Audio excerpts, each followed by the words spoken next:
Bem-vindos. Vamos para mais um relato do cangaço. Mas antes deixe o like e se inscreva. E também comente de onde você está assistindo o nosso canal. O ano era 1925. E o sertão pernambucano ardia sob o sol implacável quando Virgulino Ferreira, o temido Lampião, fazia sua passagem pelo povoado esquecido de Pedra Bonita. Seus homens, suados e em silêncio, encontraram refúgio à sombra de uma fileira de arbustos e árvores tortuosas, buscando descanso em meio à aridez da caatinga. Ali, sob o calor e a poeira, o inesperado aconteceu.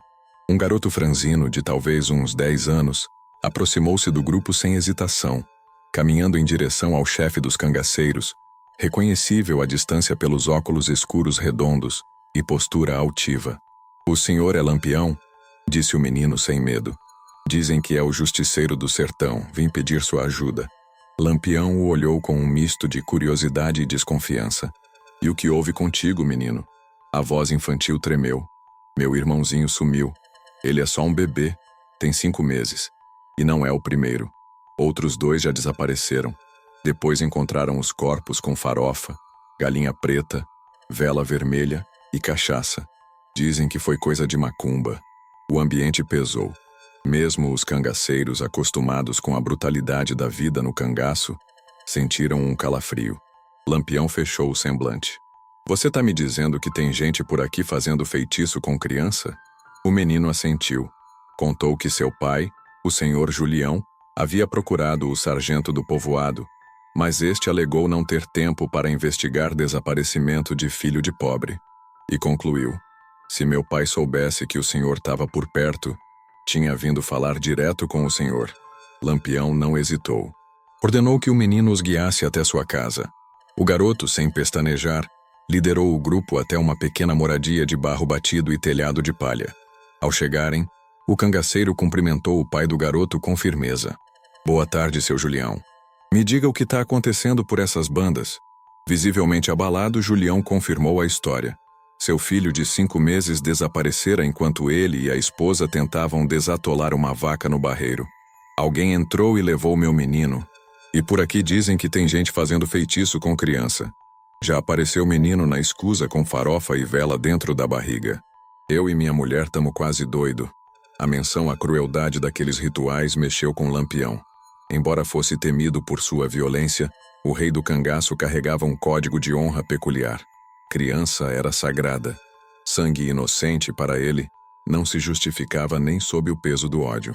"Seu Julião, o senhor conhece alguém suspeito? Tem alguma pista?" questionou Lampião. "Tem um tal de João, que é conhecido por ser macumbeiro.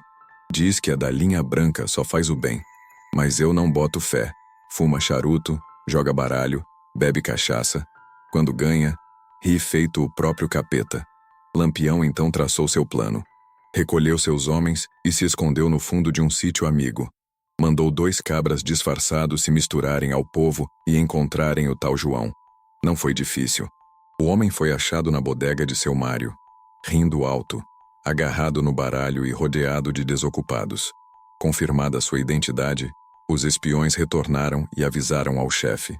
A resposta foi rápida. 15 dos 30 homens de Lampião cercaram a bodega.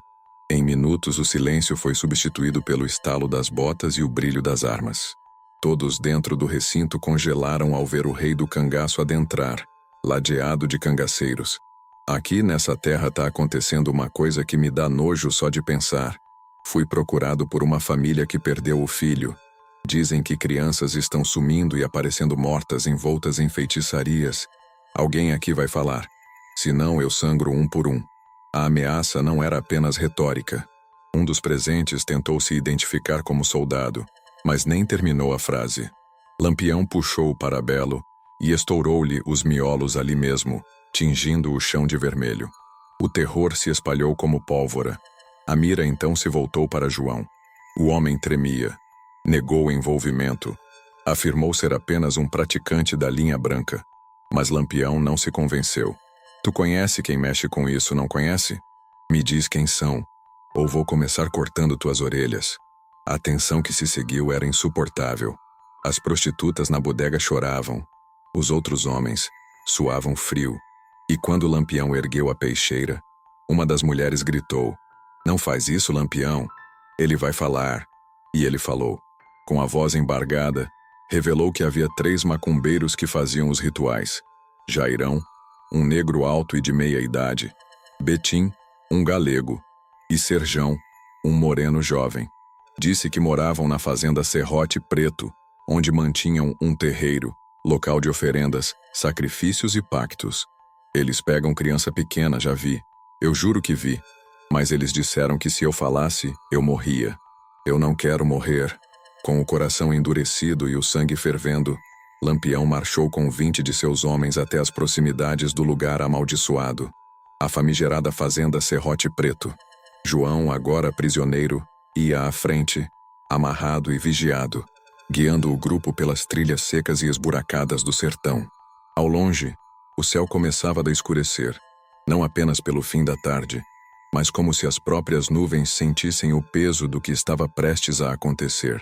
Quando avistaram os muros rústicos do terreiro, oculto entre moitas e pedras altas, os cangaceiros se esconderam estrategicamente, observando o movimento.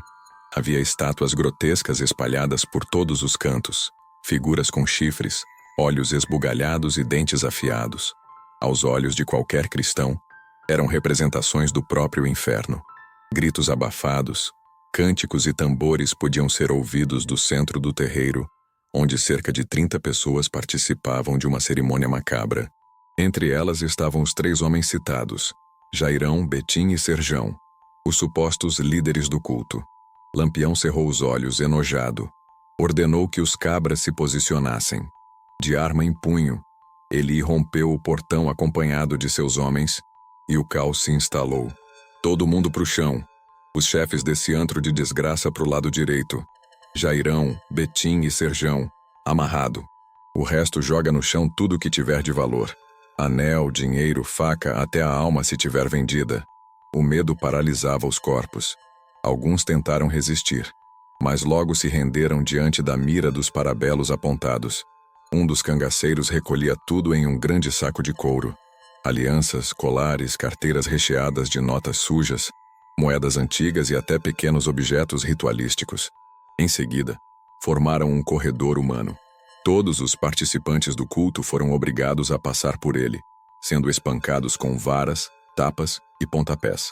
Quando o último saiu mancando, Lampião ficou apenas com os 3 líderes, amarrados, e exigiu: "Cadê o bebê que vocês roubaram? Não me venham com história de que não sabem, ou vou começar a fatiar cada dedo de vocês."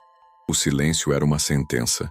Jairão e Serjão desviavam o olhar, mas o galego Betim, apavorado e tremendo como um cordeiro no matadouro, cedeu. "O menino tá na casa da mãe Benta. Ela cuida dele. Ia ser usado no ritual amanhã." Lampião não perdeu tempo. Enviou 6 cangaceiros com o próprio Betim até a tal casa. Lá, encontraram uma velha curvada, com olhos fundos e mãos enrugadas, segurando o bebê. Ele chorava baixinho, como se já pressentisse a escuridão em que fora lançado. O grupo tomou a criança e amarrou a velha sem cerimônia. Ao voltarem ao terreiro, Lampião não poupou palavras. "Velha desgraçada, assassina de anjinhos. Quando é que ia matar esse inocente? Fala logo, senão te meto uma bala no meio dos olhos." Com a boca seca, a anciã murmurou: "Amanhã." A cerimônia era amanhã. A entrega aos deuses. Deus? Que Deus, Satanás? Isso aí é obra do diabo. Eu só acredito num Deus, e esse não pede sangue de bebê. Sem esperar mais, Lampião mandou quebrar cada estátua, cada símbolo profano. Os cangaceiros com coronhadas, chutes e pedras destruíram os ídolos demoníacos até que deles não restassem nada, além de barro esfarelado e olhos vazios. Foi então que algo inesperado aconteceu. Dentro do doco de algumas das estátuas, encontraram ouro, joias e pedras preciosas.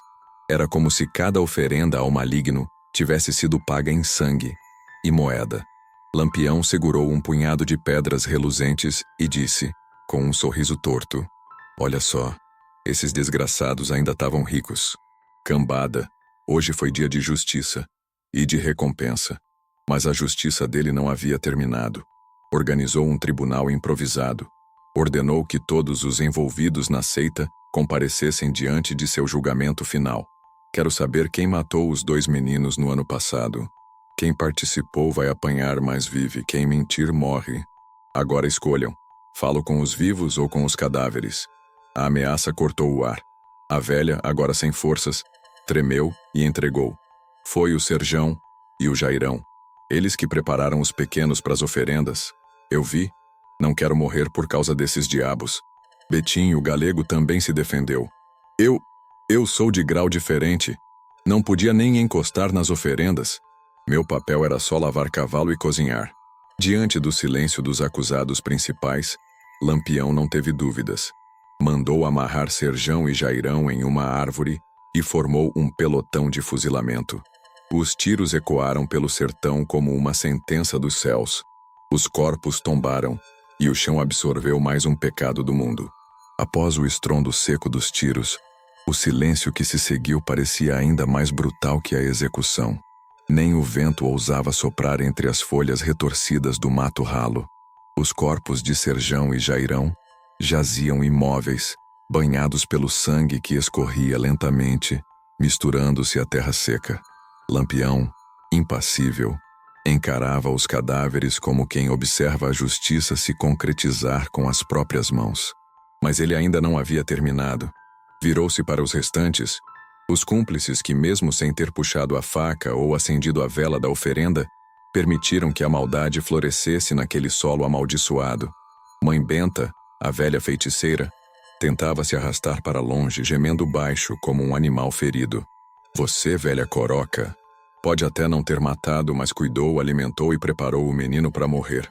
Tu segurou um inocente no colo sabendo que ia ser entregue ao diabo. Agora vai ter o castigo. 2 cangaceiros seguraram a mulher e a forçaram a ajoelhar-se diante de um toco de madeira. Lampião ordenou que colocassem as mãos dela sobre o tronco. Um dos homens ergueu um porrete grosso, e com um só golpe os ossos frágeis das mãos da velha foram esmagados. Ela urrou de dor, o grito se perdendo na vastidão do sertão como um lamento de alma penada. Tá livre agora, velha, mas nunca mais vai segurar criança nenhuma. Vai morrer seca como tua alma. Betinho, o galego, foi o próximo. Chorava como um menino, implorando piedade. Eu nunca toquei nos inocentes, seu Lampião, eu juro. Só cozinhava, só cuidava dos bichos. Mas para Lampião, não havia inocência onde se havia compactuado com tamanha perversidade. Tu servia comida para demônio, e por isso vai levar tua marca. Mandou arrancar-lhe as orelhas e decepar 2 dedos de cada mão. Castigo para quem, mesmo em silêncio, sustentava o altar do mal. Betim caiu no chão, gemendo e se debatendo de dor, sujo de sangue, barro e lágrimas. Com os principais condenados punidos e os cúmplices marcados, Lampião olhou ao redor. Seu semblante endurecido parecia mais sombrio do que nunca, mas no fundo dos olhos escondia-se algo que poucos viam, um senso distorcido, mas autêntico, de justiça. A pilhagem foi encerrada. Todo o dinheiro, ouro e joias recolhidas no terreiro foram armazenadas em alforjes de couro. Lampião fez sinal com a mão, e os homens iniciaram o caminho de volta à Pedra Bonita. Ao chegarem ao lugarejo, já no cair da noite, o povo os aguardava com olhares assustados e esperançosos. Lampião, cercado por sua cabroeira, desceu do cavalo e, com as mãos firmes, entregou o bebê resgatado à mãe. A mulher, em prantos, caiu de joelhos abraçando a criança com desespero e amor. Era como se tivesse retornado da morte. O pai chorava calado, mas seus olhos diziam tudo. Lampião então abriu seu embornal de couro, retirou 2 contos de réis e os estendeu ao homem. Toma, compra bode, compra cabra, cria os meninos com carne na mesa. E não deixa mais ninguém botar os pés de vocês na estrada da ignorância. A justiça foi feita. Foi quando o filho mais velho, aquele menino corajoso que ousou pedir ajuda ao rei do cangaço, olhou para o pai e disse com orgulho: Tá vendo, pai? Eu falei que Lampião era o justiceiro. O senhor me mandou não mexer com o macumbeiro, mas eu fui. E ele salvou meu irmão. O pai, encabulado diante dos risos dos cangaceiros, respondeu apenas: Cala a boca, menino. Eu não falei isso, não. Lampião soltou uma gargalhada rouca e seus homens o acompanharam. Por alguns instantes, O terror deu lugar à leveza. Depois, sem dizer mais nada, o bando se embrenhou no sertão novamente, sumindo entre as árvores secas e os espinhos da caatinga. Mas atrás de si, Lampião deixava mais que sangue e justiça. Deixava uma lição. Em um mundo onde os poderosos ignoravam os pobres, onde a lei não alcançava as veredas distantes, foi o cangaceiro, o temido fora da lei, quem puniu os verdadeiros monstros. Os dias que se seguiram à partida de Lampião foram marcados por um silêncio inquietante. Pedra Bonita, antes apenas mais um povoado perdido no mapa áspero do sertão, agora carregava o peso de uma história sombria, um rastro de sangue, justiça e medo deixado pelo rei do cangaço. A poeira que cobria as veredas parecia carregar consigo os sussurros do que ali ocorrera. Crianças eram mantidas dentro de casa ao cair da tarde. Velhas benzedeiras murmuravam orações em voz baixa. E ninguém mais ousava falar o nome de Mãe Benta sem fazer o sinal da cruz. A velha, desfigurada e humilhada, desapareceu da região pouco tempo depois, arrastando seus ossos quebrados para algum canto obscuro do mundo onde pudesse esconder sua vergonha ou refazer seus pactos. Betim, o galego mutilado, foi visto dias depois mendigando nas feiras de Itacuruba, coberto por trapos, com os olhos sempre no chão, assombrado não só pelas dores físicas, mas pelas visões que dizia ter. Vultos com olhos em chamas, vozes sussurrando seu nome no escuro. Já o povo de Pedra Bonita, esse nunca mais foi o mesmo. Lampião, com sua fúria moral e seus métodos brutais, transformou a vila em um marco. Ali, onde antes reinava a omissão, nasceu um temor quase religioso, um medo sagrado da justiça do cangaço. Por muito tempo, nenhum outro caso de criança desaparecida foi sequer cochichado pelos arredores. A simples suspeita de rituais ou maldades envolvendo inocentes era abafada com força e desespero. Porque sabiam, Lampião podia estar longe, mas seus olhos, ou os olhos de quem aprendeu com ele, ainda podiam vigiar. Alguns diziam que à noite, em dias de lua minguante, era possível ouvir o relincho dos cavalos de sua cabroeira, cortando o silêncio do mato mesmo sem ninguém visível na estrada. Outros afirmavam que onde as estátuas quebradas do terreiro caíram, brotaram flores de cores estranhas, como se a terra ainda expelisse o mal de dentro de si. O menino salvo cresceu com a fama de ter sido o abençoado por Lampião, e seu irmão mais velho, aquele que teve coragem de desafiar o medo, tornou-se um homem respeitado, visto como símbolo de bravura. Sua história era contada nas rodas de conversa como uma lenda viva, uma dessas que o tempo não apaga, apenas transforma em mito. Já Lampião seguiu seu destino errante de fogo e ferro, mas aquele episódio em Pedra Bonita se destacou entre os muitos de sua vida. Foi um momento em que a justiça encontrou o caos, e o bem se manifestou na figura de um fora da lei. Não pela lei dos homens, mas pela lei do sertão, crua, direta, implacável. E assim, Pedra Bonita virou um ponto no mapa da memória nordestina. Um lugar onde o mal foi confrontado pelo próprio demônio armado, e onde o medo nunca mais foi o mesmo.